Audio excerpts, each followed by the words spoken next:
गुरुदेव, जब मैं आपके प्रवचन सुनता हूं, उन प्रवचनों में माँ और बाप का जब जिक्र आता है तो मुझे ऐसा लगता है कि जैसे माँ का पड़ना बहुत भारी है।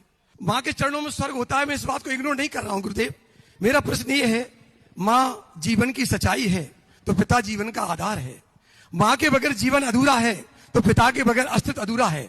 मानता हूं गुरुदेव कि माँ जन्म देती है पर पिता दुनिया के थपेड़ों को झेलना सिखाता है। मेरा प्रश्न गुरुदेव ये है कि बेचारा पिता फटा कुर्ता पहनता है, बेटे के लिए सफारी बनवाता है, अपना तन मन धन सब कुछ बच्चों के ऊपर समर्पित कर देता है। इसके बावजूद भी माँ का पड़ना हमेशा भारी रहता है। अरे बच्चों के बाप, तुम्हारा तो कुर्ता ही फटता है, बेचारी माँ का तो पेट फटता है तब बच्चा पैदा होता है। उसको पेट फाड़ना पड़ता है तब बच्चा पैदा होता है। तुम्हारा तो कुर्ता पकड़ करके दो कुर्ता और सिलवा लोगे। उसकी देखो जीवन की मौत से खेलती है। बच्चे को जन्म देते समय साक्षात मौत का रूप होता है। किस समय क्या हो जाए कुछ भी नहीं हो सकता है, कुछ भी नहीं कर सकते। बच्चे के जन्म के समय माँ की जिंदगी बिल्कुल हथेली पे होती है।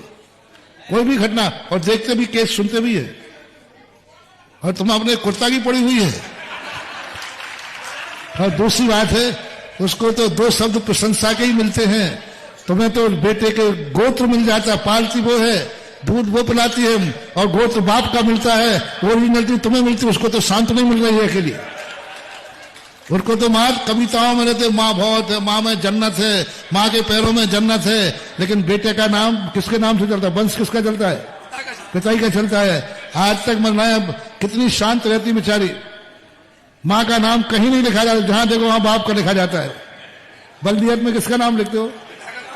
है पिता का नाम, माँ का नहीं। और फिर भी रोते रहते हो। बल्दियत में पिता का नाम लिखते हो, वंश में पिता का नाम आता। और कहीं भी दान हो, कुछ भी हो, 7 कुड़ियों के नाम बोलेंगे, लेकिन 7 मम्मियों के नाम नहीं बोले जाते।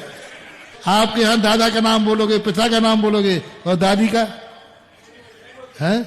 तो उन बेचारी को तो मात्र प्रशंसा के 2 शब्द मिलते हैं। सारी बसियत का कारनामा तो बाप के नाम जाता है।